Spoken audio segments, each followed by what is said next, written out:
সন্মান জনাইছোঁ আৰু কৈছোঁ আমাৰ ইয়াত যাতে উচ্ছেদ চলাই আছে তাৰ কাৰণে বেলেগ এটা ঠাইত আমাৰ মানুহক দিব লাগে। তাৰপিছত এইবিলাক ভাঙক, আমি একো নকওঁ।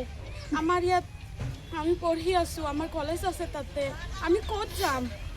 আমাৰ থাকিবলৈ ঠাই নাই, কি কৰিম, কি খাম, একো ভাবিব পৰা নাই। আমি কিনো কৰিম, একো কৰিব পৰা নাই।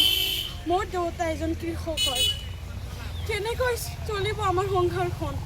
কেনেকৈ কৰিম আমি এইবিলাক? পঢ়া শুনাই বাদ দিব লাগিব এতিয়া। এনেকুৱা অৱস্থা হৈছে। বিএড পঢ়ি আছোঁ। কোন কলেজত? Model college. মডেল কলেজ কি নাম? Gov model college Villagepara. সেইখন কলেজৰো ছাত্ৰী হয় মই। এজনৰ মা হয় আশা কৰ্মী, মানে মোৰ দেউতা কৃষক আৰু তেওঁ আশা কৰ্মী হয়। তাত আমাৰ সংসাৰটো এনেকৈ আৰু চলে। আপোনালোকে ইয়াতে কিমান দিন ধৰি আছে? মানে ক'ব গ'লে মোৰ দাদাও ইয়াতে আছে। তোমাৰ জন্ম ইয়াতে হৈছে ন? জন্মৰ পৰা ইয়াতে? জন্ম ইয়াতে হৈছে। মোৰো জন্ম হয়েছে উৰুবাগলাতে। বাপ দাদা এতে মৰিয়া গেল। ইসলাম জায়গাটা কি এখন আঙ্গুৰে অবস্থা কৰতেছে সৰকাৰ।